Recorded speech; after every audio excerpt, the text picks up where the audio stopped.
Joining me now is Gordon Chang. Gordon, great to see you. Now, back in 2019, you said on this very program that China was ahead of the U.S. in the space race. What do you think now? Beijing still ahead?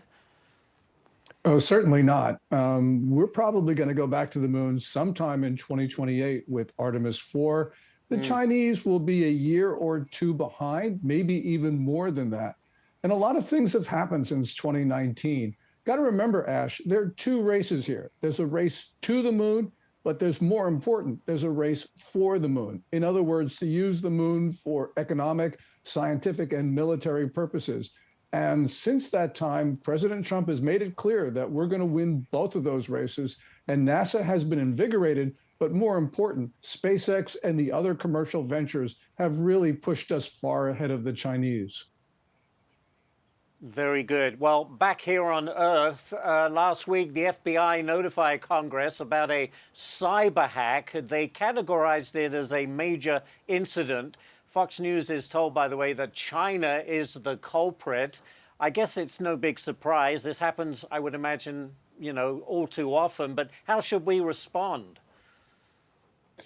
Well, clearly, we've had these incidents that go back more than a decade. And so this is on us. We're just not defending our networks appropriately. And we're not imposing costs on China for millions of cyber attacks a day on our networks.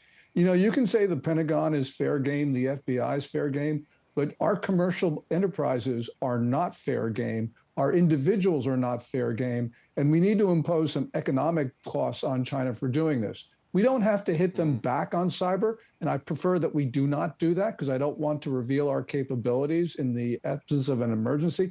But we have been very lax in imposing those costs on China. By the way, China apparently back to its island building program in the South China Sea. A satellite image shows them building a massive base there. Is there anything we can do about that, Gordon? One of the things that's important for us is to start paying attention to the South China Sea, which I think is the most volatile flashpoint in the world that is not currently experiencing war. We have seen extremely belligerent activity against, for instance, the Philippines at Scarborough Shoal and the Spratlys. This base, by the way, is in the Paracels, which is in the northern part of the South China Sea. But the really dangerous encounters are in the Spratlys in the southern portion of that body of water. We have got to pay a lot more attention to what China's doing because, again, South Korea, Japan, Taiwan, and the Philippines, there have been some very dangerous Chinese activities, and we've sort of ignored this. And it's not just this administration. The prior one, the one before that, and the one before that, going back to President Obama, just have been out to lunch when it comes to the South China Sea. Do you think China is perhaps taking advantage of the fact that we're a little distracted right now with the conflict with Iran?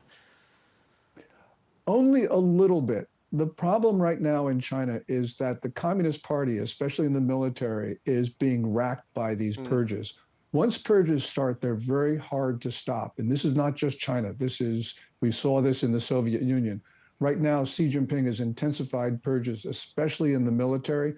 And that means the military right now is not capable of too much. What they're doing at Antelope Reef, which is this new island that they're talking about near Vietnam, this is something that they can do without much of the leadership. But when it comes to something really important, like invading the main island of Taiwan, China right now is incapable.